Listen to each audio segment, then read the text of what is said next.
안녕하세요. 지형 딥잡의 기타리스트 준킴입니다. 이번 시간에 함께할 내용은 멜로딕 마이너 모드의 두 번째 시간입니다.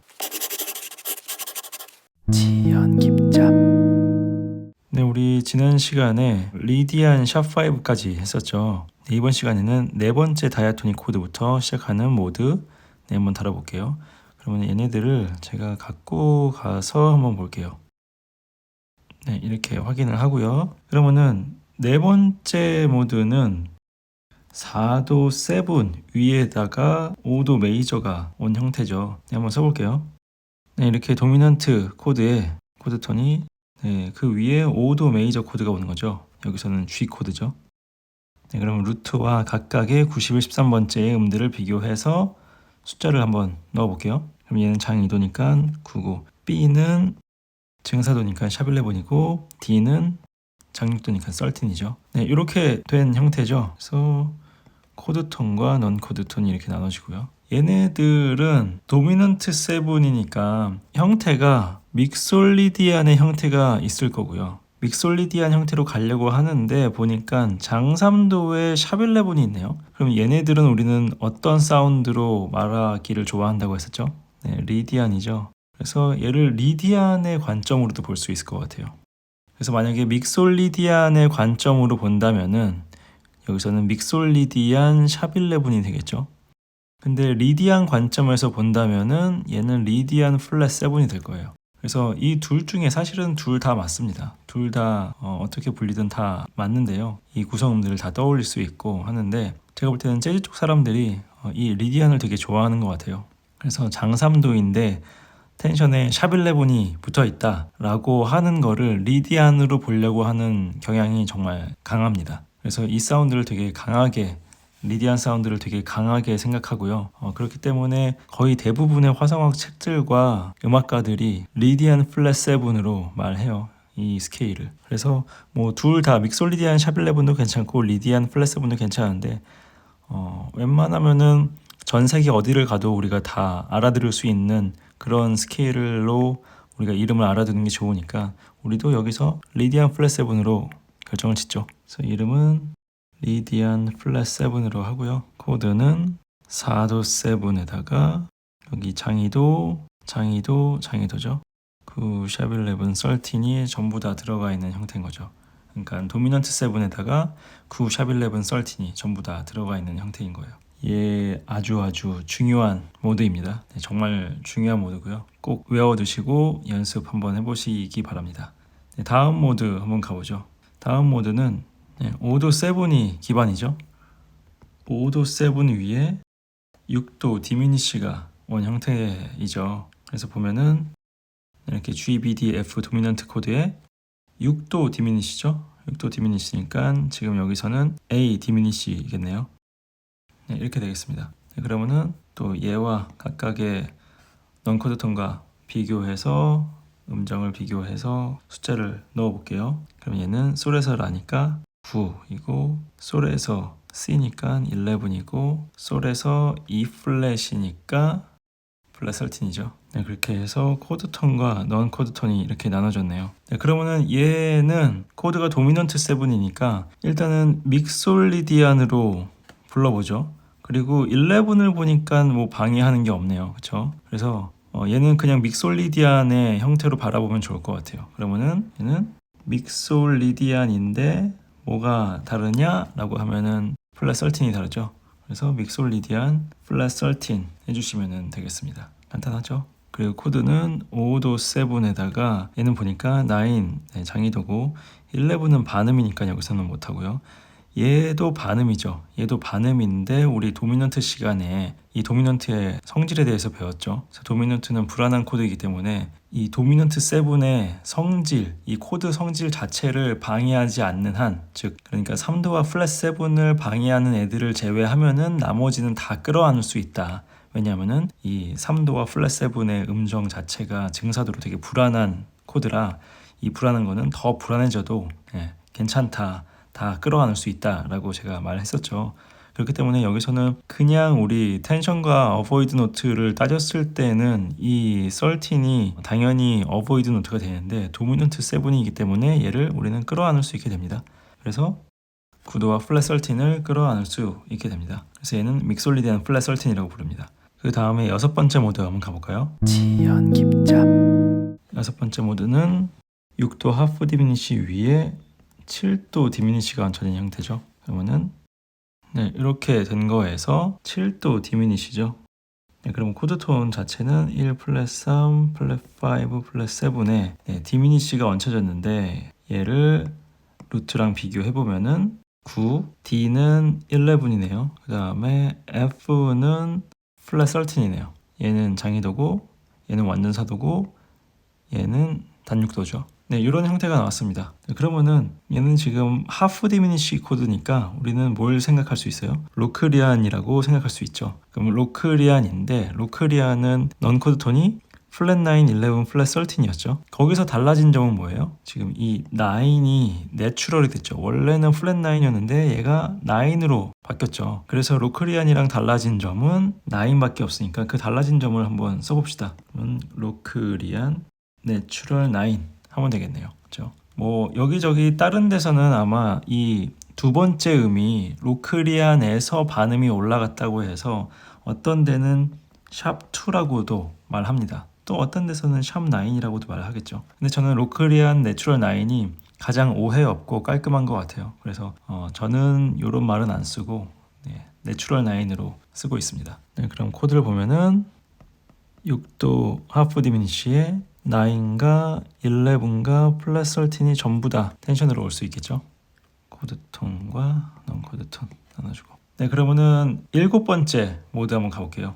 이 일곱 번째 모드가 사실상 가장 중요합니다. 여기서 얘는 7도 하프 디미니시 위에 그 다음 코드니까 1도 마이너 코드가 오는 거겠죠. 그러면은 7도 하프 디미니시는 여기에다가 1도 마이너니까 이렇게 오겠습니다. 그러면은 숫자를 한번 써볼게요. 코드톤이니까 이렇게 되는 게 맞겠죠. 그러면은 루트랑 각각의 넌 코드톤을 비교해서 쓴다면은 얘는 플랫 9이고요.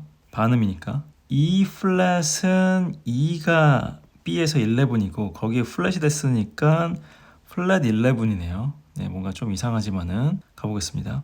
G는 단육도니까 얘는 플랫 13이 될 것 같네요. 그러면 지금 코드톤은 이렇게 나오고 넌 코드톤은 이렇게 나왔는데 지금 살펴보니까 얘 자체가 그렇죠? 얘가 지금 플랫 11이라고 나오는데 플랫 11의 정체는 뭐예요? 정체는 장삼도죠. 그렇죠? 그래서 우리 하모닉 마이너의 일곱 번째 모드에서 봤던 것 같이 이 장삼도가 또 나오게 됩니다. 그럼 장삼도가 나오게 되면은 일단은 루트와 장삼도가 있으면은 그 다음에 볼 거는 세븐이죠. 세븐이 어떤 거가 있나 보니까 플랫 세븐이 있네요. 그러면 얘 같은 경우는 하모닉 마이너의 일곱 번째 모드랑은 다르게 1도와 3도와 플랫 세븐이 온전히 있는 이런 코드가 딱 정확히 있는 그런 형태인 거죠. 그래서 얘를 마이너 코드로 볼 때는 3도가 문제가 되죠. 장삼도가. 얘는 텐션으로 갈 수가 없으니까. 뭐 하프 디미니시로 말해도 마찬가지죠. 얘는 장삼도가 있으니까 얘는 텐션으로 갈 수가 없어요. 근데 이런 식으로 137로 묶으면은 얘를 코드로 볼 수 있고 나머지 음들을 지금 도미넌트니까 나머지 음들이 이 도미넌트의 성질을 방해하지만 않는다면 다 품을 수 있다는 거였잖아요. 그런 관점에서 봐야 될 것 같아요. 그러면은 일단은 코드만 놓고 보면은 도미넌트 7에 근데 얘는 1, 3 플랫 7만 있는 도미넌트 7인 거죠. 거기에 플랫 9이 있고요. 이 플랫 3도는 샵 9으로 우리가 볼 수가 있죠. 그 다음에 플랫 5는 샵 11으로 볼 수 있습니다. 그 다음에 플랫 13 있고요. 그렇다면은 도미넌트 7에 플랫 9, 샵 9, 샵 11, 플랫 13을 전부 품을 수 있는 그런 코드가 되네요. 그래서 이런 애들을 얼터드 스케일이라고 말합니다. 얼터드 모드죠. 그래서 얼터드에 관한 이름이나 스케일들을 미리 알고 계신 분이 있었다면은 이 얼터드 스케일은 멜로딕 마이너의 일곱 번째 모드에서 나왔다라는 거를 알아두시면 좋을 것 같아요.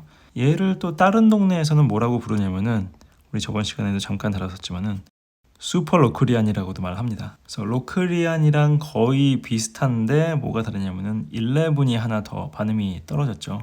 그래서 슈퍼 로크리안이라고 말은 했고요. 이 슈퍼의 의미가 제가 생각할 때는 얘가 원래는 로크리안인데 도미넌트로 가서 도미넌트를 더 불안하게 만들어주는 강력한 존재다라는 의미에서 슈퍼라는 말을 붙인 것 같아요. 처음에 누가 붙였는지는 잘 모르겠지만은. 네, 그래서 이 마지막 멜로딕 마이너의 모드는 다이아토닉 코드는 하프 디미니시인데 그 전체 구성음들의 조합을 보니까 얘는 하프 디미니시로 볼 수 없고 도미넌트 7으로 봐야 한다라는 결론에 이르고요.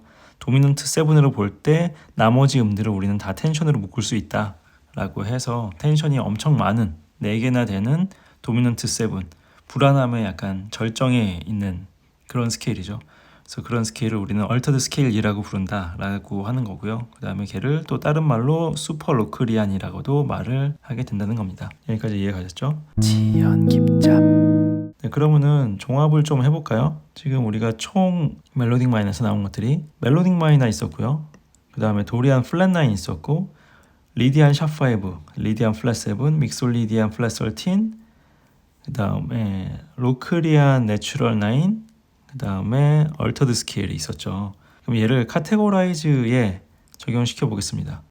그럼 메이저 7에서 나온 거는 리디안 샵 5가 있었죠. 그 다음에 마이너 7 혹은 마이너 사운드로 우리가 부를 수 있는 모드는 멜로딕 마이너 있었죠. 네, 그 전에 하모닉 마이너도 있었네요. 그 다음에 우리 마이너가 또 있었죠. 도리안 플랫 9이 있었죠. 그 다음에 도미넌트 7이 조금 많았었죠. 이번에 처음에 나왔던 것이 리디안 플랫 7 있었고요. 그 다음에 믹솔 리디안 플랫 13이 있었고요. 그 다음에 얼터드 스케일이 있었죠. 네, 그래서 이 도미넌트 7에서 쓸 수 있는 스케일들이 되게 많은 스케일이에요. 멜로딕 마이너 모드가. 그래서 되게 중요합니다. 그리고 마지막으로 로크리안 내추럴 9이 있었죠. 그래서 이 큰 코드에 어떠한 스케일들을 우리가 사용할 수 있는지를 이런 식으로 모드를 알아냄으로써 우리는 정리를 할 수가 있어요. 그러면 마이너 7이 나올 때 나의 선택은 이런 종류들이 있다는 거예요. 되게 많죠. 그래서 마이너 7이 나올 때 하나만 내가 선택할 수 있는 게 아니라 내가 생각하는 앙상블의 사운드에 따라서 나는 어떤 거를 선택할지 내 마음대로 사실 고를 수 있다는 겁니다.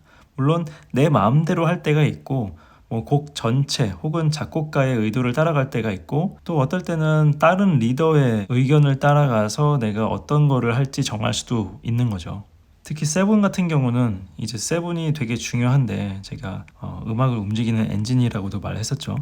그래서 이 도미넌트를 어떻게 해결할지가 사실 음악에서 되게 중요하거든요. 근데 그거를 해결하는 방법 자체가 이런 식으로 모드조차도 되게 많다는 거예요.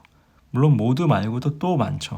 여하튼 도미넌트 7에서 우리는 쓸 수 있는 것들이 이렇게 많다. 그래서 이 중에서 내가 지금 하는 음악에서 원하는 사운드를 내가 끌어다가 쓸 수 있다는 거죠. 하프 디미니시도 로크리안 하나만 있는 게 아니라 여러 가지가 지금 존재하죠. 디미니시 7 같은 경우는 좀 나중에 다시 한번 말을 하겠습니다.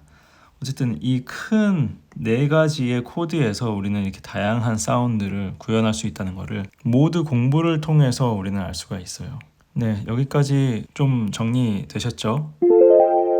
네, 이번 시간에는 멜로딕 마이너 모드를 한번 끝내봤는데요. 역시 조금 어렵죠. 뭔가 영어도 많이 나오고 거기에다가 숫자도 많이 나오는데 거기에다가 플랫이나 샵도 막 붙어 있어요. 그게 막 뒤죽박죽 막 섞여 있는 것 같죠. 그런데 찬찬히 생각해 보시면은 이 모든 것이 다 메이저 스케일에서 출발했다는 것을 알 수 있어요. 그래서 제가 항상 강조하는 거예요. 화성학은 메이저 스케일을 잘 이해하는 것부터 시작해야 된다. 그 시스템을 잘 이해를 못하거나 오해를 한다면은 지금 여기까지 결과를 도출하기가 되게 쉽지 않은 거죠. 그래서 일단은 이 화성학들을 다 앞으로 끄집어 내보고 어떤 것들이 있나, 기존의 것들을 갖고서 다음에 나오는 것들을 어떻게 말할 수 있나, 어떻게 설명할 수 있나, 이런 것들을 계속해서 알아보는 거예요. 재밌죠? 네, 그래서 제가 화성학을 좋아합니다. 또 제가 화성학을 좋아하는 이유 중에 하나는 이런 것들을 우리는 다 사운드로 만들어 볼 수 있다는 거죠. 이런 글씨나 이론에서만 끝나는 게 아니라 이것이 바로 실제적으로 사운드화 돼서 내가 들어볼 수 있다는 거예요. 물론 지금은 시간이 없어갖고 제가 이 모든 것들을 들려드리면서 할 수는 없지만은 여러분들이 이론이 있으니까 그 다음에 악보가 나오니까 이런 것들을 하나하나 집에서 연습을 해보시고 사운드로 들어보시기 바랍니다. 네, 오늘도 쉽지 않은 내용이었는데 지금까지 따라와 주신 분들 정말 감사드리고요. 그리고 이 강의가 여러분들께 도움이 되신다면 구독과 좋아요 또 알림 설정 부탁드려요. 네, 저는 기타리스트 준킴이었고요. 다음 시간에 더 알찬 내용으로 돌아오겠습니다. 지금까지 시청해 주셔서 감사합니다.